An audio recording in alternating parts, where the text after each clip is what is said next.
자, 여러분은 살면서 좀 도망치고 싶다라는 생각을 해본 적이 있으십니까? 그러니까 나는 진짜 내가 이 지긋지긋한 곳을 벗어나고 싶다. 여기만 좀 벗어나면 내가 좀 자유할 수 있을 것 같다라는 생각을 해보신 적 있으세요? 저는 왜 이 얘기를 먼저 하고 들어가냐면 대부분 청소년 시기에 이런 고민을 하는 경우들이 저는 많다고 생각합니다. 목사님도 그랬어요. 뭔가 나는 여기를 도망가면, 우리 특별히 이제 목사님 때는 청소년 시기에는 이게 부모님이 그냥 싫어질 때가 있잖아요. 예, 그 존재 자체가 싫어질 때가 있잖아요. 그러니까 참 재밌는 게, 지금 목사님이 이제 아버지가 안 계시고 나니까 정말 마음이 아프고 계속해서 의식하게 되는 것 중에 하나가 뭐냐면, 이 부모님의 이 존재 자체, 그러니까 아버지의 존재 자체가 부재하다는 것이 얼마나 힘든 건지가 지금은 실감이 많이 납니다. 근데 제가 청소년 시기에는요, 그 아버지 존재에 대해서 그 기쁨을 별로 못 누렸던 것 같아요. 청소년 시기에는요, 그냥 내 아버지는 내 삶에 저 더 이상 관여하지 않았으면 좋겠다, 그런 존재로 저는 치부했었어요. 아버지가 주는 돈, 뭐 여러 가지 부분들, 뭐 선물, 이런 거 다 좋은데, 편안함, 자유 다 좋은데, 안정감 다 좋은데, 그런 것들만 누리고 아버지의 존재 자체는 별로 그렇게 기쁘게 여기지 않았던 게 저의 청소년기의 모습이었어요. 그냥 이유가 없어요. 이게 참 재밌는 게, 죄가 이런 게 인과가 없습니다. 죄가 내 안에 틈타기 시작하니까 그 사람 존재 자체가 싫어지는 거예요. 특별히 부모님의 존재 자체가 싫어지니까 어떤 생각을 하냐면, 내가 이 지긋지긋한 집을 떠나면 나는 잘 살 수 있을 거다라는 착각, 기만. 여러분, 죄가 틈타면 이 기만이라는 게 들어오거든요. 죄가 우리를 기만하거든요. 속이거든요. 너 나가면 잘 살 수 있어. 여러분, 지금 우리가 계속해서 회복이라는 주제로 말씀을 나누고 있는데, 첫 주에 뭐에 대해서 나눴습니까? 창조의 회복. 우리가 특별하게 지음받은 존재로서의 회복이 필요하다라는 것을 나눴어요. 하나님의 형상에 대한 회복. 그리고 지난주에는 무슨 말씀을 나눴습니까? 창세기 3장에서 정말 그렇게 특별하게 지음받은 존재인 우리가 죄가 틈타기 시작하니까 하나님을 존재적으로 죽이기 시작하고, 계속해서 기만, 죄가 우리를 속이면서 그 속임에 넘어가서 죄짓고 결국은 관계가 깨어지는 그러한 일들이 지난주 말씀에 나왔어요. 오늘 말씀에도 똑같아요. 오늘 말씀은 한 자녀가 죄가 틈타서 죄가 기만하기 시작함으로 말미암아 결국 아버지와의 관계가 깨어집니다. 그래서 오늘은 사실 자녀됨의 회복이라는 그 주제가 오늘 말씀에 나타납니다. 그래서 오늘 제목은 날 자녀라 하시네라는 제목인데요, 왜 이 제목을 정했는지는 말씀을 들으면서 여러분들 깨닫게 되기를 원합니다. 저는 어렸을 때요, 청소년 시기에 부모님 존재 자체가 너무 싫었어요. 저는 또 늦둥이여가지고 우리 부모님은 나이가 내 친구들 부모님에 비해서 좀 많은 편이고, 그러니까 창피하고 막 학교 안 왔으면 좋겠고, 뭔가 교회 막 자꾸 다니는데 교회에서는 되게 막 하니까 막 뭔가 제 눈에서는 너무 멋없어 보이고, 좀 멋있게 좀 살았으면 좋겠는데 하는 생각들이 청소년기에 너무 많았던 것 같아요. 그래서 제 마음에서는요, 제가 수도 없이 여러분들한테 얘기를 많이 했었죠. 제 부족함입니다. 제가 청소년 시기에 제 마음에서 수도 없이 아버지를 막 죽여가기 시작하는데, 아버지가 나에게 해를 가해서가 아니라 아버지는 나를 생각해서 여러 가지 이야기들을, 조언들을 해주는데 그냥 그 아버지의 존재 자체가 너무 싫은 거예요. 그래서 제가 속으로는 얼마나 많이 아버지를 마음속에서 죽였는가라는 생각들을 해보게 돼요. 지금 돌아보니까요, 진짜 너무 마음이 아파요. 그냥 아버지의 존재 자체를 누리고 그것을 기뻐하면서 살아야 하는데, 그냥 아버지의 존재 자체로 안정감을 누리면서 자녀됨의 복이 얼마나 기쁨이고 감사인지를 누려야 하는데, 그때 그거를 제대로 누리지 못했어요. 그냥 제 속 안에서는 무슨 얘기만 늘 반복되었냐면, 아빠는 나에게 돈만 주시는 분, 아빠는 나에게 안정감만 주시고 제발 내 인생에서 좀 비켜주세요. 좀 과격한 표현으로 하자면 제 마음에서는 늘 이랬어요. 아빠는 나한테 돈만 주고 내 인생에서 제발 꺼져주세요. 이게 제 청소년 시기의 마음의 고백이었습니다. 근데 지나고 보니까 결핍이 생기니까 그제서야 그 존재, 아버지의 존재 자체만으로 너무 기쁘고 너무 부러운 거예요. 내가 문제를 만났을 때 그걸 아버지한테 고백할 수 있다는 것이 얼마나 큰 기쁨인가라는 것을 요즘 너무 실감하면서 살아갑니다. 오늘 말씀해 보니까 참 저랑 많이 닮아 있는 사람이 등장합니다. 이 사람은 어떤 사람이냐면 오늘 누가복음 15장에는요 특별히 잃어버린 비유가 3가지가 등장합니다. 첫 번째는 잃어버린 양을 찾아오시는 목자의 비유가 등장을 하고, 두 번째는 잃은 드라크마라고 그 당시에 화폐 가치를 지닌 그러한 것들을 찾아오는 한 여인에 대한 이야기가, 찾아다니는 그 여인에 대한 이야기가 등장합니다. 그리고 오늘 11장부터 32절까지 15장 11절부터 32절까지는 잃어버린 아들에 대한 비유, 특별히 여러분들은 아마 탕자의 비유로 알고 있을 것입니다. 근데 저는 탕자의 비유라고 표현하고 싶지가 않아요. 왜냐하면요 이 탕자의 비유라고 했을 때 둘째 아들이 탕자거든요. 둘째 아들만 나쁜 사람으로 취급되어 있는데 이 본문은요 둘째 아들만 보여주려고 기록된 본문이 아닙니다. 맏아들의 문제가 있어요. 그리고 둘째 아들의 문제가 있어요. 그리고 이것을 덮어내시는, 회복하시는 아버지의 사랑이 있어요. 그래서 한 학자는요, 한 목사님은요 이 이야기를 가지고 뭐라고 이제 책을 썼냐면 The Prodigal God, 탕부 하나님, 탕진하시는, 낭비하시는 하나님, 사랑에 낭비하시는 하나님. 원래 이 이야기는요 The Prodigal Son으로 읽혀졌어요. 낭비하는 아들, 나쁜 아들, 이런 이야기로 읽혀졌었는데 지금 이 이야기는 그 이야기보다 더욱더 큰 이야기들을 해주고 있다는 것을 보여주고 싶은 거죠. 이 둘째 아들은 저랑 그렇게 닮았어요. 저는 성경을 다 뒤지다 보니까 나랑 제일 닮은 사람이 누굴까 생각을 해봤을 때 저는 여기 말씀에 나오는 둘째 아들하고 너무 닮았더라고요. 이 둘째 아들 11절에 보면요 이제 이 등장인물에 대한 소개가 있습니다. 또 이르시되 어떤 사람에게 두 아들이 있는데, 이 비유를 예수님께서 알려주시고 계시는 장면인데, 한 사람에게 두 아들이 있었대요. 그러면 아빠랑 두 아들이 있었겠죠. 12절에 보니까 이 둘째에 대한 이야기가 바로 등장합니다. 그 둘째가 아버지에게 말하되 아버지와 재산 중에서 내게 돌아올 분깃을 내게 주소서 하는지라. 이 말은 뭐냐면요 여러분, 저랑 똑같은 짓을 하는 거예요. 아빠는 내 마음에서 이미 없는 존재예요. 그러니까 내 인생에서 제발 비켜주시고, 아버지 어차피 이제 좀 있으면 죽으실 거 아닙니까? 그러면 그 죽으실 때 나한테 나눠줄 유산 있잖아요, 유산. 그거 좀 미리 좀 땡겨주세요. 이렇게 하는 말입니다. 근데 여러분 이게 진짜 지금 우리가 글로 읽으니까 별로 이렇게 당시 사회적 배경이나 이런 것들이 안 들어오니까 되게 이게 쉬운 문제라고 생각하실 수 있는데요, 그게 아닙니다. 이 당시에는요, 이 지역에는요 가부장적 사회가 있었어요. 가부장적 사회였어요. 그러다 보니까 이렇게 말할 수 있는 게 말이 안 되는 이야기입니다. 여러분 만약에 요즘에도 이게 말이 되는지 안 되는지 여러분 집에서 한번 해보세요. 오늘 한번 실습해보세요. 이 둘째 아들 어떻게 되는지 실습 가능합니다. 오늘 예배 끝나자마자 아버지한테 가서 아버지도 이제 조만간 죽으실 겁니다. 내가 볼 때 조만간 죽으실 것 같습니다. 그렇기 때문에 저에게 미리 돌아올 그 유산 있지 않습니까? 그것 좀 미리 다 바꿔주십시오. 지금 아버지가 사시고 있는 이 집 명의를 저에게 먼저 돌려주십시오 라고 하는 것과 같아요. 그럼 여러분 어떻게 될 것 같습니까? 궁금하시면 오늘 한번 해보세요. 정말 이 둘째 아들이 어떤 상황인지를 정말 궁금하다, 나는 체험해야 지식 습득이 된다 하면 오늘 한번 해보세요.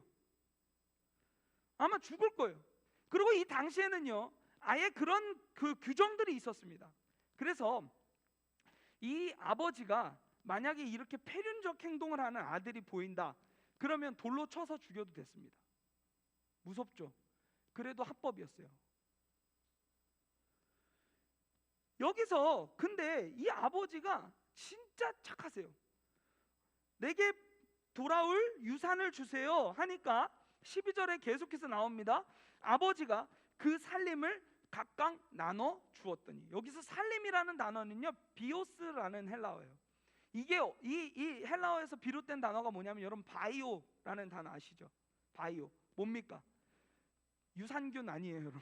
그 괜히 아침에 그 뭐 바이오 뭐 이런 거 적혀 있다고 해서 유산균이라고 생각하는 경우들이 있는데, 유산균 아니고요. 생명이라는 뜻이죠.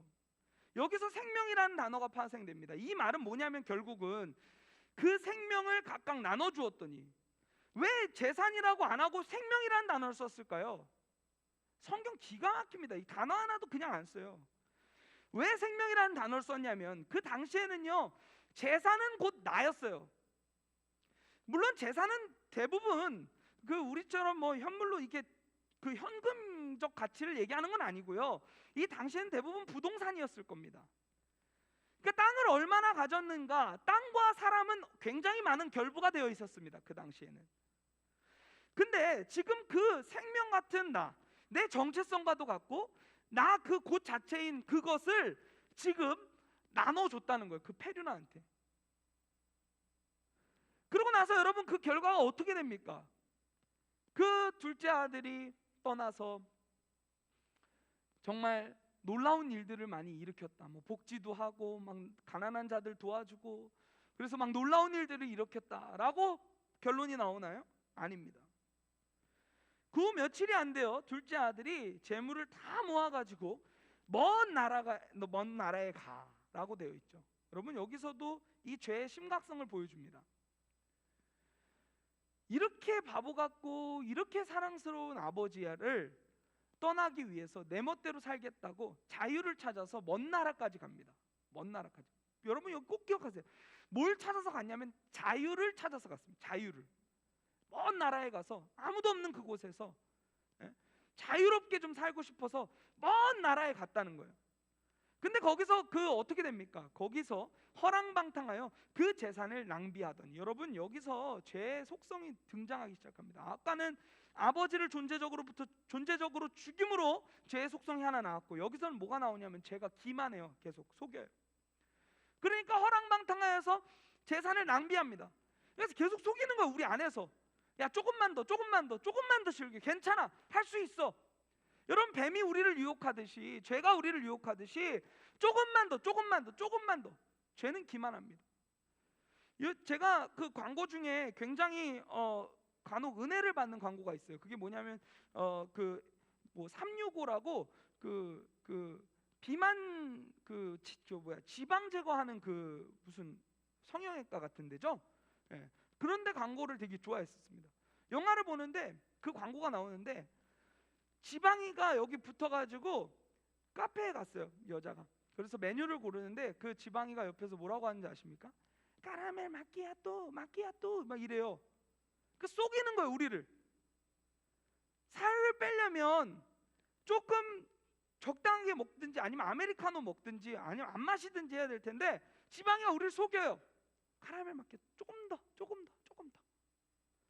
여러분 이게 정확한 정보인지는 모르겠지만 에스키모인들이 늑대를 잡는 법이라는 얘기를 여러분 많이 들으셨을 거예요.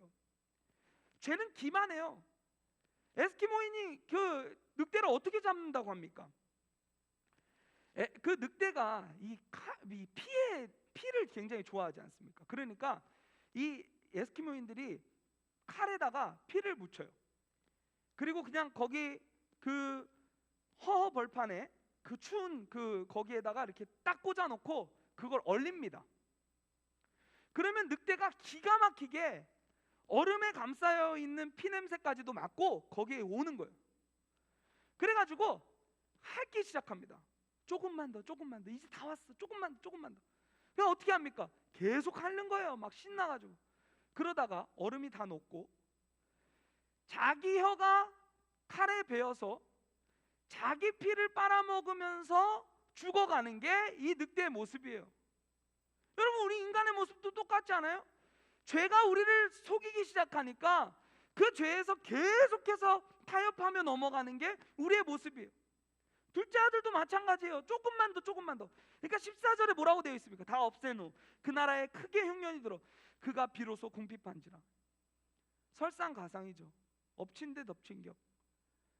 나도 지금 다 다 없앤 상황인데, 거기서 모든 게 결핍된 상황인데 흉년까지 들어버리는 거예요. 그래가지고 이 사람이 어떻게 됩니까? 결국은 알바를 생각해요. 근데 알바를 하는데, 그 당시에는 팔레스타인 지역에서는 돼지 자체는 굉장히 부정한 동물로 여겼기 때문에 돌보지도 않고 먹지도 않았어요. 근데 이 사람이 알바를 구하는데 알바 자리가 없는 거예요. 그래서 결국 어떻게 됩니까? 15절에 돼지를 치게 되는 일들을 감당하게 되는 거예요. 그리고 심지어 얼마나 심각했는지를 보여주는데, 이 사람은 죄의 기만에 속아서 16절, 돼지가 먹는 쥐업 열매로 배를 채우고자 하는데 돼지가 먹는 그 식량까지도 탐하는 그러한 존재가 되어버리는 거예요. 우리 집 고양이는 추루를 좋아해. 근데 그 추루 먹을 게 없어가지고 고양이 추루까지 먹고 있는 모습이 지금 여기 말씀에서 나타나고 있는 거예요. 동물이 먹는 그 식량까지. 근데 그걸 먹고 싶기도 한데 그것조차도 주는 사람이 없는. 여러분 지금 이 사람을 보십시오. 아까 제가 자유를 찾아 떠났다고 했잖아요. 근데 지금 어떻게 되어 있습니까? 죄에 종속되어 자유는커녕 죄의 노예가 돼서 질질 끌려다니고 있는 존재가 되어버리는 거예요. 이게 우리의 모습이라는 거예요. 하나님의 하나님 아버지의 자녀됨을 누리면서 살아서 그 존재 자체, 하나님이 나와 함께 하시는 그 존재 자체만으로 기뻐하고 하나님이 동행하신다는 그 사실 때문에 날마다 그 모든 걸음이 기쁨의 걸음이 되어야 하는데, 우리는 우리 마음에서 하나님 제발 내 인생에 관여하지 마세요. 내 인생 좀 들여다보지 마세요. 그냥 나에게 복만 주시고 다 비켜주세요 하는 게 여기의 모습에 우리의 모습하고 너무도 오버랩되지 않습니까? 17절에 보니까 이에 스스로 돌이켜 이제 드디어 생각을 하게 되는 거예요. 어떤 생각을 하냐니까 와, 우리 아빠 집이 생각이 나는 거예요. 내가 집 나왔던 그 아빠 집은 심지어 종들까지도 배부른데 나는 여기서 줄여 죽겠구나. 그러면서 어떤 결심을 합니까? 이제 아버지 집으로 돌아가자. 이제 더 이상 이렇게 살다가는 안 되겠다. 그래서 돌아옵니다. 돌아오는 길에 얼마나 많은 알리바이를 만들면서 돌아왔겠어요. 나를 아버지가 받아주실까? 나 갔다가 맞아 죽는 거 아니야? 그 당시 가부장적 사회라고 얘기했잖아요. 그러면 달려와서 빠따 쳐도 됩니다. 만약에 제가 아버지였다면 이 둘째 아들이 저기서 막 알리발리 만들어서 막 천천히 걸어오고 있는데 저는 달려가서 겁나 팼을 것 같아요. 근데 지금 이 아버지는 어떤 모습을 보여주냐면, 여러분 얼마나 죄짓고 돌아오는 발걸음이 무겁겠습니까? 천천히. 어떻게 말하지? 좋은 아이디어 있다. 이렇게 말해야 되겠다. 가가지고 나 그냥 이제 아들 안 한다고 해야겠다. 아들 안 하고 그냥 내가 종한다고 그렇게 얘기해야 되겠다 하면서 천천히 투벅투벅 걸어오고 있는데 어떠한 결과가 일어나냐면 20절입니다. 20절. 이에 일어나서 아버지께로 돌아가니라. 아직도 거리가 먼데 아버지가 그를 보고 측은히 여겨 달려가 목을 안고 입을 맞추니. 여러분 여기서 제가 정말 좋아하는 단어가 있어요. 그건 뭐냐면 아직도 거리가 먼데라는 단어예요. 먼데. 이 말은 무엇을 보여주는 겁니까? 이 아버지는요, 이 둘째 아들이 나간 그 뒤로부터 한 번도 빠짐없이 그 길을 향하여서 우리 집에서 먼 나라로 가는 한 개의 길만을 계속 쳐다보고 있었다는 증거입니다. 거리가 먼데도 그를 확인할 수 있었던 이유는 밥 먹어도 거기 가서 보고 있고, 자다 일어나서도 보고 있고, 혹여나 내가 놓치진 않았을까 보고 있고 하는 게 이 아버지의 모습이었다는 거예요. 그러니까 아직도 거리가 먼데 이 자녀는요, 이 둘째 아들은요, 오히려 아빠와의 거리를 계속해서 멀게 만들었던 존재였어요. 근데 이 멀어져 있는 이 거리를 누가 좁힙니까? 우리 아버지가 좁히시는 거예요.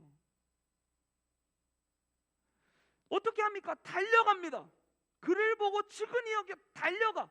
그 당시에 가부장적 사회라고 했죠. 아빠는요, 뒷짐지고 천천히 걸어다니는 그러한 문화적 배경이 있어요. 근데 지금 어떤 모습이에요? 자녀를 향해서 달려가고 있는 모습이 지금 비춰지고 있는 것이에요. 그러면서 어떻게 합니까? 그를 꾸짖지 않으시고 죄에 대해서 너 왜 그랬어? 너 정신 똑바로 차. 너 왜 이 꼴이야? 한마디를 묻지 않으세요. 달려가서 입을 맞추고 목을 안고, 여러분 냄새 상상 한번 해보세요. 기가 막혔을 거예요. 돼지 치는 일들까지. 와, 냄새 근데 어떻게 하시냐면 달려가서 목을 안고 입을 맞춥니다. 이게 아빠의 사랑이에요. 그러면서 아들이 바로 얘기를 합니다. 그 오면서 만들었던 그 시나리오를 바로 굴려요. 그래서 어떻게 하냐면 21절, 아버지 내가 하늘과 아버지께 죄를 지었사오니 지금부터는 아버지의 아들이라 일컬음을 감당하지 못하게 나이다. 나 이제 아빠 아들 못해요. 그렇게 얘기했어요. 그러니까 아버지께서 뭐라고 얘기하십니까? 22절, 아버지는 종들에게 이르되, 거기에 대꾸도 안 하십니다. 심지어 제일 좋은 옷을 내어다가 입히고 손에 가락지를 끼우고 발에 신을 신기라. 여러분, 이 말은 뭐냐면요, 위치와 권위와 지위와 정체성과 신분을 회복시키는 아버지의 태도를 보여주고 있는 거예요.